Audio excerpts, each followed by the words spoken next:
Good vibes for the A's and Giants in their first foray into the 2025 season. That's next on Curveballs and Changeups, a baseball podcast straight out of Sacramento. This is a podcast for Giants and A's fans and baseball fans in general. No straight fastballs here, folks, just a bunch of off-speed pitches to keep the hitters off balance. Maybe a few cutters and some riding heat just to keep you honest. I played the game, once hit a grand slam home run in an over 30 baseball league. Sure, it was off a 46-year-old airline pilot, and the wind was blowing out, but I put a good swing on it, and it went 360 feet and over the left field wall. I covered baseball as a sports writer in the 1980s and early 90s. I've been a baseball fan since 1967 when the kid down the block introduced the Giants to me and my brothers. My dad took me to my first Major League Baseball game in 1969 at the Oakland Coliseum to watch the A's. Hence a podcast for both teams. Who says you can't root for the A's and the Giants? The Giants took 2 of 3 from the Reds on the road, and the A's split 4 in Seattle in that first weekend. Lots of good takeaways from both of them and their opening series. First, the A's. We are now entering a new era. The home opener in Sacramento is tonight, if weather permits. Looks like it is. Earlier this morning, rain was coming down hard, but it has been clear all day. Blue skies. Looks like it could be played. The Cubs come into town, the first visiting team to experience the unique situation of a Major League game at a AAA ballpark. The Cubs have lost 4 of 6, including the first 2 to the Dodgers in Japan. And they are coming off a 4-game split with the Arizona Diamondbacks winning by scores of 10-6 and 4-3, but losing by scores of 8-1 and 10-6. It'll be Joey Estes making his debut for the year for the A's and Ben Brown for the Cubs. Brown is best known in my book as the rookie who had a no-hitter and 10 strikeouts through 7 innings last May against the Brewers, but was pulled because he had thrown all of 93 pitches. Estes had the worst start of his career last year in September against the Cubs. Gave up 6 runs on 9 hits in 1 inning, including a 3-run homer by Dansby Swanson. So it'll be a game to avenge for him. In the A's game notes, they have an interesting segment that shows A's players with history at Sutter Health Park as minor leaguers.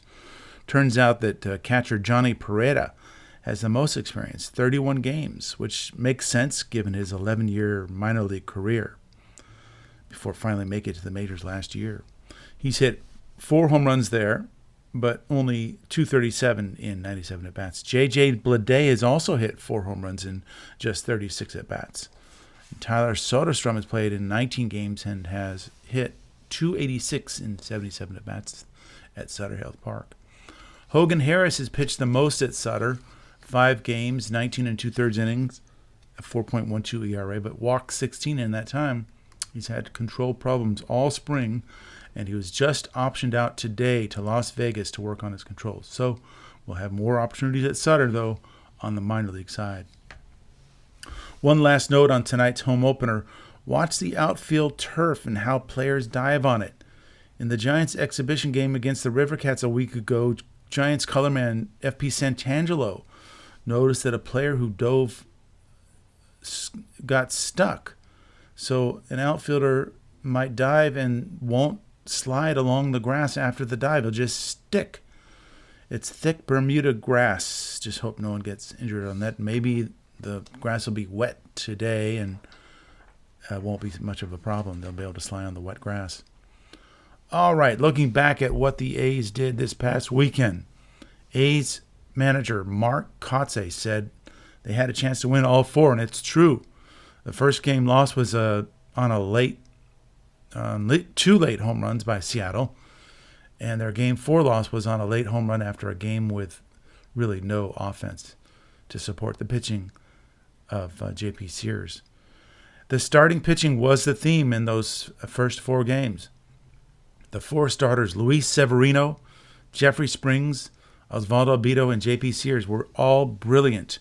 They combined to allow only 3 earned runs in 23 and 2/3 innings, a 1.17 ERA. The entire pitching staff's now 1.59 ERA is the third best in the major leagues. By the way, the Cubs' ERA coming into this series is 6.23. Kind of a minor theme was the A's power. They hit 7 home runs in those 4 games, 3 by Tyler Soderstrom, who also leads the team with 7 hits.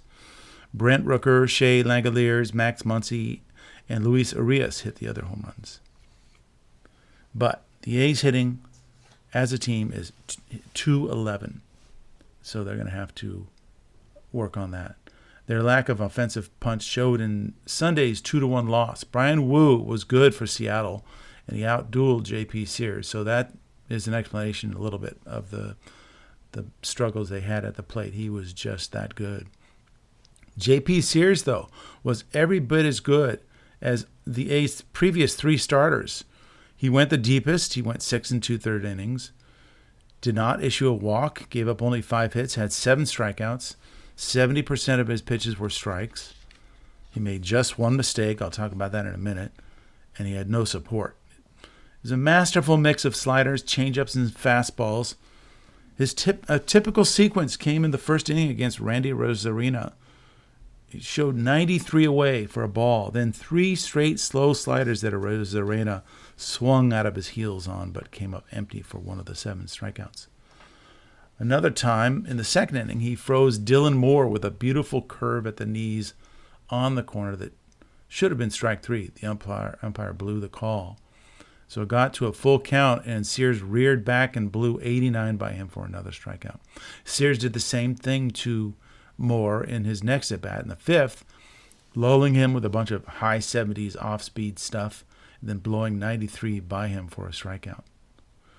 Sears had another payoff beauty in the 4th inning when he snuck a 3-2 slider on the outside corner to get Seattle's Mitch Garver on a called 3rd strike. Now, I just want to stop here for a second and just tell you that you may have gone past these games. You may have forgotten them. You may be on to the next one. But one of the reasons I'm doing this kind of breakdown of the past games is because the game just moves so quickly to the next game, and we tend to forget what just happened, and we don't appreciate what we just went through. And so I want to mark some of these great moments and some of the not so great moments, but just so that we have a good temperature take as we go along. I just have to say that it was just absolutely thrilling to watch Sears paint his masterpiece. Now, he did make one mistake, really, just one mistake in the entire game, and it was Julio Rodriguez laying in wait for that slow slider on the first pitch in the bottom of the 6th inning. He hit it 438 feet at 113 miles an hour, and that was all Seattle got, but that's all they needed. The A's could only muster 5 hits. Soderstrom, he kept his power going, hit his 3rd home run in 4 games. It was a solo shot, an opposite field home run off of Bryan Woo on a changeup. But that's all they could get. Must have to look at what's going on with Lawrence Butler. Rough start. He's gone 2 for 15, and plus some frustration on the field. And what you're seeing is Seattle saw a vulnerability, and they went right at him with 95s up and in, and you could see he was laid on him. There was a side view shot of him in the game, and you could see he's just not getting his foot down early enough, and he's late. His frustration came into full view later in the game when he almost collided with the center fielder J.J. Bleday on a fly ball that both called. Afterward, you could see that they didn't even talk to each other afterwards, and there was not friendly communication on that play or after it. So they'll have to work on that. Real quick on the A's 4-2 win on Saturday, that was a game of hustle and perseverance with a little charm tossed in. All of the 4 A's runs came with 2 outs. Shea Langeliers had a 2-run homer, which made up for his throwing error on a stolen base that cost the A's a run. The pitch was up and in, out of the strike zone, and somehow Langeliers got around on that fastball and blasted it out over the left field wall. Bryce Miller, the starting pitcher, really good pitcher, made the pitch he wanted, but Langeliers had a real quick bat on that. Miguel Andujar was really interesting to watch him. He showed what kind of professional hitter he is. He went 2 for 3 on the day. His second hit was a professional at bat. It was a 2-out RBI single in the 6th that gave A's some breathing room and a 3-1 lead. But he had to battle back from a 1-2 deficit. The first strike could have been an ABS challenge well out of the strike zone up. The automatic balls in the strike system isn't in place yet, but if it was, could have challenged it. But instead, he was down in the count 1-2, and on that 1-2 pitch, it was a curveball down. Andujar leaned over the plate, stroked it up the middle for a base hit and the run. So, as I said, he persevered on that play. And their fourth run came from hustle and luck. With 1 out, Jacob Wilson hit a pop-up straight up between the mound and home plate. And Seattle's pitcher Colin Snyder apparently just didn't have confidence that his catcher would get there, the third baseman would get there, or the first baseman would get it. So he tried to make the catch, and as usually happens, a pitcher flubs those kind of plays. And he did. He dropped the pop-up. But that could have been just a minor error, except Jacob Wilson did a good job of continuing to run. He was obviously disappointed with his pop-up, but he ran through, and as he rounded the base at first, he saw that Snyder had dropped the foul ball or the pop-up, and he was able to make it into second easily. That meant that Wilson would be able to move to third on Butler's ground ball to the right side on the next at-bat and score when Brent Rooker hit a little slow chopper to third base that he beat out for a base hit. Would not have scored if he wasn't at second base in the first place. So that was hustle and luck. And now in this game, Osvaldo Bido was the pitcher. He was in and out of trouble in 4 of the 5 innings. Plus, he walked a batter to start the 6th before being pulled. His final pitching line was really good looking. 5 innings, 1 earned run, 3 hits. He did walk 4 and struck out 4. And he did benefit from a little luck himself. In the first inning, he had bases loaded, no outs, and got out of it on when Max Muncy made a nice leaping catch on a kind of a soft line drive, but it was a spectacular defensive play, who turned it into an unassisted double play when he tagged second. He may have had a chance at a triple play if Tyler Soderstrom had held the bag at first. The runner at first was way off, but so was Soderstrom, so Muncy wasn't able to make the throw over there. So Bido still had to get the final out with runners at first and third, and he just reared back and blew 93s and 94s by Luke Raley for the strikeout to get out of that inning. I'd say his best moment came in the 5th inning when he walked the first batter and hit the next. First and second, nobody out. But he struck out Julio Rodriguez looking with 3 beautiful pitches that painted the outside corner. And then he got Cal Raleigh to bounce into a double play to end the inning. So that was a real nice job. And then we saw closer Mason Miller, a couple innings later, of course, who struck out the side for the save, but that's not the news. The news was his knee-buckling slider. Rodriguez, J-Rod they call him, his look after striking out on 3 pitches, and they were all sliders on the outside corner, dotting the corner. He had a look of incredulousness. Mark Kotze said afterward, "That's the pitch you're going to see a little more. The league knows he relied heavily on his fastball last year, and tonight you saw the slider as a weapon, and the mix was great." And on Friday, the A's had that 7-0 drubbing of Seattle behind Jeffrey Springs, who went 6 shutout innings, struck out 9. That was the second straight start for the A's with 6 shutout innings. Severino doing that on opening day. And once again, another crafty lefty keeping the Mariners off balance. It's going to be interesting to see how this starting rotation is able to mix in these hard-throwing righties with this crafty lefties. And, of course, it's great to see Jeffrey Springs coming back from his Tommy John surgery, and he looks like he has complete strength back and total control. He had great defense behind him. You have to give credit to the defense. First of all, he no-hit Seattle for the first 4 innings, and then he got into a little trouble in the 5th. A's were leading 2-0 on Brent Rooker's homer, but he got great defensive help from J.J. Bleday in center field. Remember, he cut down a potential run at the plate and made a diving catch to cut that potential rally short. And then he finished the night with a 1-2-3-6, striking out Seattle's big bats, J-Rod and Cal Raleigh, to end it. That was a night of first hits for homers on Friday. Brent Rooker's first hit of the season was a homer with 2 outs in the 5th. That was after a Lawrence Butler 2-out double off the base of the wall. Then Max Muncy's first big league hit was a homer in the 8th inning. And then Luis Urias, in his first at-bat of the season as a pinch hitter, hit a home run. Bottom line, this rivalry between the A's and the Mariners could be fun this year with so much good pitching on both sides and a lot riding in the West.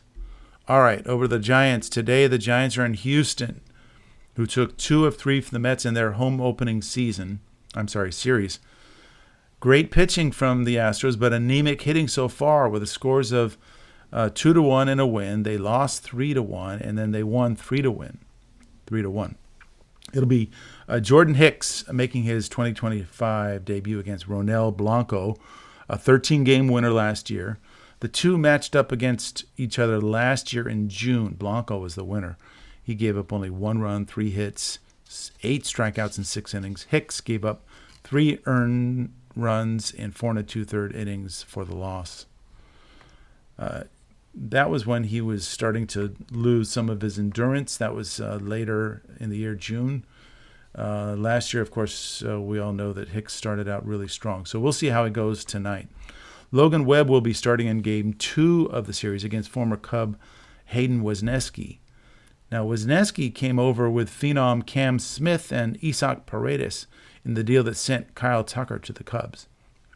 Wesneski faced the Giants twice last year, once in relief and once as a starter, gave up 5 earned runs in 5 innings, gave up a home run to Elliot Ramos. And in Game 3 of the series, Landon Root makes his 2025 debut and has to face perennial Cy Young candidate Framber Valdez, a 15-game winner, who pitched 7 scoreless in his first game this year against the Mets. But let's take a look back at the opening weekend for the Giants. They took 2 of 3 on their first leg of the opening road trip. Offense was a little bit anemic. They did score 14 runs, but only 21 hits at a 2.14 clip.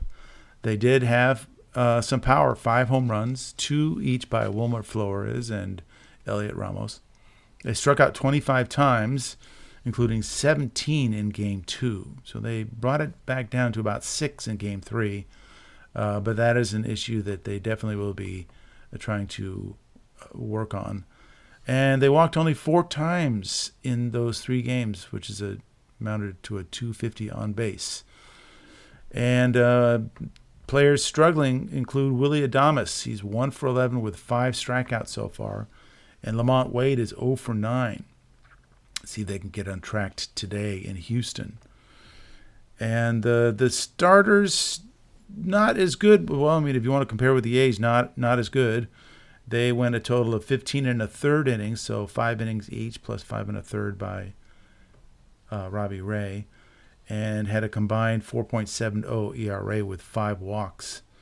The bullpen did better, 10 2/3 innings, 1.69 ERA. So Sunday, the Giants beat the Reds 6-3 and had a really nice outing by Robbie Ray, at least at first. He was unhittable, perfect for the first 5 innings. In fact, both he and his opponent, Nick Martinez, were perfect over the first 28 hitters. Ray retiring the first 15, Martinez retiring the first 13 Giants.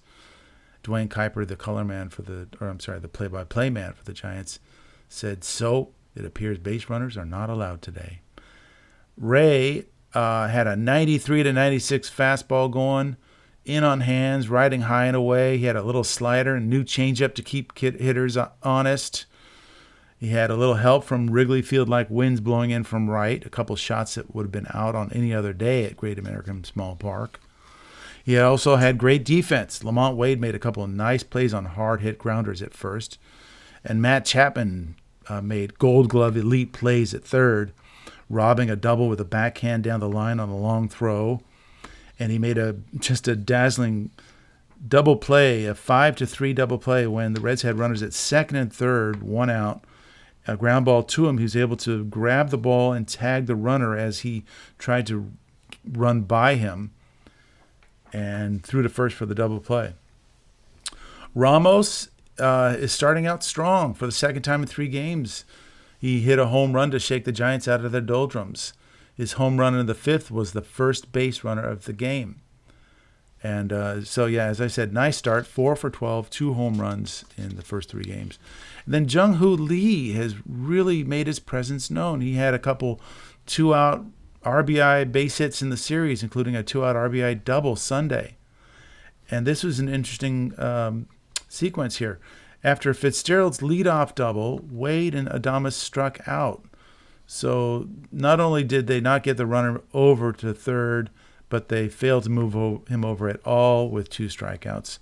So Lee then comes up and gets a beautiful double, slicing it to left field for the RBI, and it was a big pick-me-up. And as Krukow and Kuiper were joking, they were joking about how back in the day, when a hitter got a big hit to pick up a teammate, that teammate would have to serve them beer on the flight and also would have to tell them they're the best. And I'm sure they had something nice for Lee after the game. And then Chapman went for the kill shot with a home run to left field for a 4-0 lead. But Robbie Ray got into the 6th inning and almost immediately got into trouble. I mean, who knows, maybe the Giants' longish rally got Ray out of sync, but he gave up a first pitch single to Gavin Lux in the bottom of the 6th. Then the Reds' Blake Dunn hit that bullet down the line. Chapman made that brilliant backhanded dive to throw him out at first. And then the next hitter, Austin Wynns. Ray gets ahead of on a 1-2 count, but Ray gets a pitch clock violation. And it seems to really rattle him. He argued for a moment with the home plate umpire, but, I mean, the home plate umpire is just hearing an alarm sound in his earphone, and that's just an automatic violation. But at that point, Ray went straight back into his confrontation with Wynns, and it might have been a good time for the catcher Sam Huff to go out and just calm things down. But the problem is that Sam Huff is a rookie, and he probably doesn't feel like he has the status to do that. I do know that Patrick Bailey was just expert at that last year in making sure that a pitcher would be able to reset. I mean, actually, Bailey at times, when he would see that the pitch clock was going down, would call time and burn a mound visit just to save him on the pitch clock. But so Sam Huff's inexperience showed there, and it cost him because Robbie Ray went right back right after Wynns, in the very first pitch was a kind of a slow slider that just hung right over the plate that Wynns hit out for a 2-run homer. And then very next batter, Matt McLain hits another one out. So that 4-0 lead was cut to 4-3, and that was it for Robbie Ray. And that was unfortunate. I think it could have been handled a lot better, and we probably would have had a different outcome.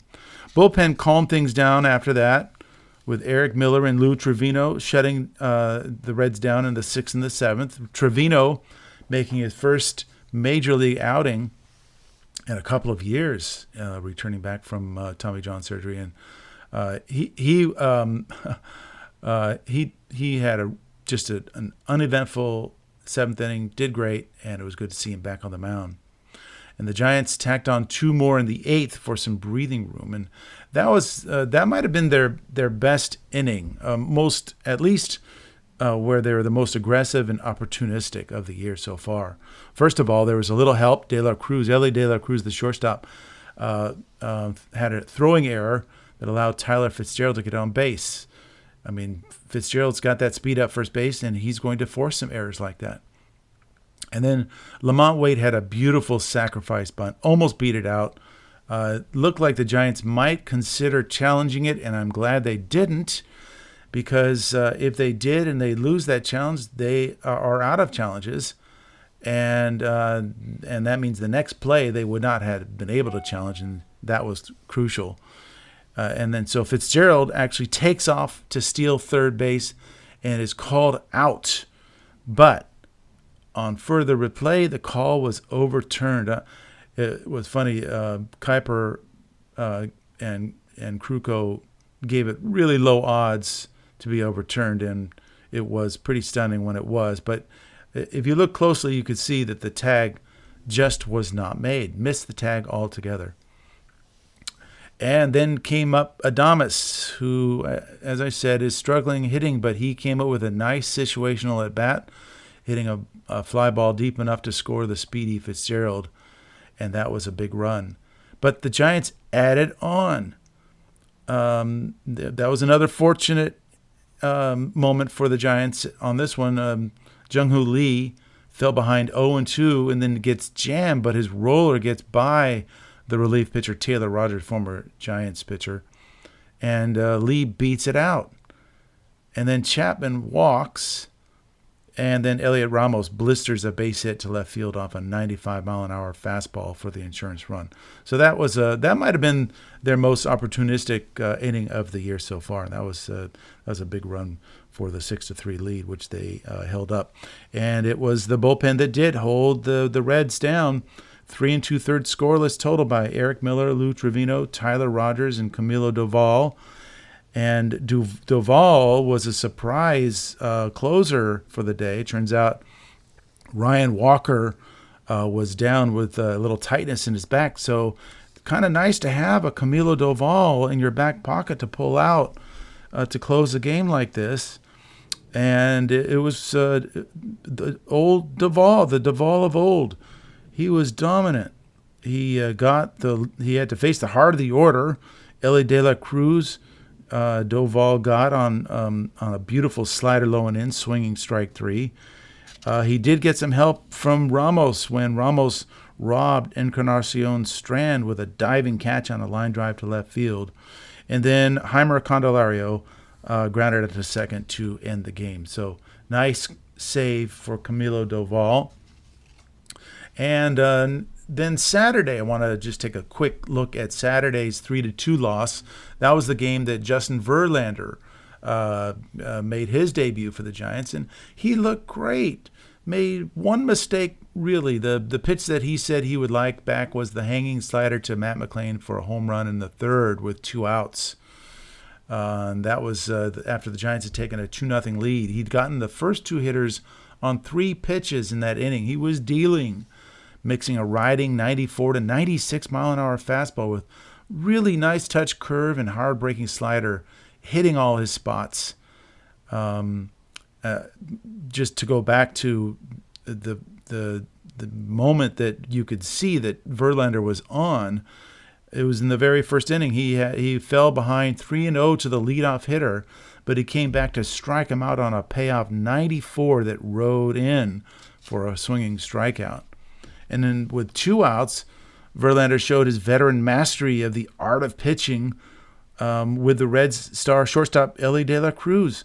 He fell behind him 3 balls and a strike, but got back in the count with a beautiful changeup and then struck him out with a dazzling curve. So Verlander was really fun to watch. And at the end of the 4th inning, he had that 2-1 lead. Mike Krukow at that moment said, every pitch he throws sets up the next pitch with his location, with his speed and movement. Every pitch is a weapon. And you mix in corner command with everything in a catcher that's the best framer in baseball, that's a great combination. But in the bottom of the 5th, he made a couple execution mistakes, and it cost him a run and the lead. He had 2 outs and a 2-2 count on Matt McLain, but missed location with a fastball that leaked over the plate just a bit, and McLain doubled to center field. McLain is a really good player. He missed all of last year, but he will be one of the stars of the league as the season goes on. But so Verlander then got ahead of De La Cruz. No balls and 2 strikes on a beautiful sequence. 96 up and in for a swing and miss, and then a curve at 82 for another swing and miss. But he missed the next 2 pitch on curves to even the count at 2-2. And then he tried to quadruple up on the curve and left it out over the plate. And De La Cruz singled to right to tie the game. And that was it for Verlander. He threw 83 pitches, 54 for strikes, which is 65%. But at least he would not be charged with the loss. It was a 2-2 game when he left. And then Spencer Bivens came in and wound up taking the loss when he gave up an opposite field home run to Christian Encarnacion Strand in the 6th. So on the hitting ledger, Flores had his second homer in as many games in this one. Let's see, Ramos had a double and scored on Jung-Hoo Lee's RBI single. And that was the only hit the Giants got in 5 at-bats with runners in scoring position. Not really that many opportunities, but it's something to watch out for. Teams, their success usually is tied in with how good they perform in those situations. It's funny, they struck out only 1 time and they lost after striking out 17 times in their previous opening day win. Go figure. And they only walked 1 time in that game, and they hit into 3 double plays. So that was not a good combination to win.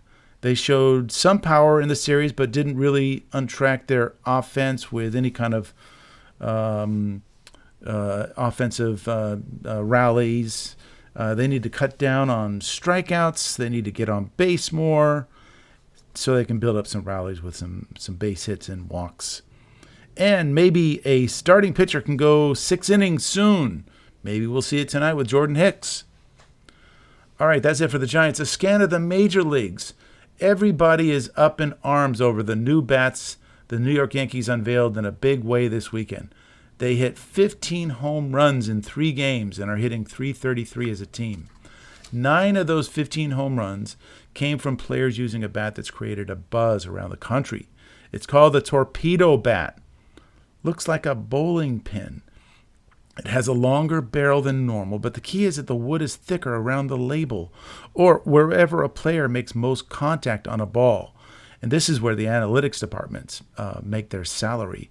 They are studying the swing path of all of their players and determining where they make contact most.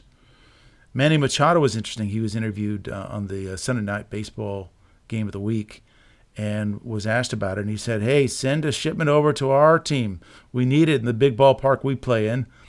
But it's not quite like that. They actually would have to study Machado's swing and make it customized to his swing. So he needs his analytics department to get on that. I don't usually like artificial add-ons to the game. This feels like another form of corking the bat. But the league says that they're legal. And my feeling now is that the game has become so tilted to the pitcher in recent years. The major leagues had a record 41,000 strikeouts last year, that I'm intrigued.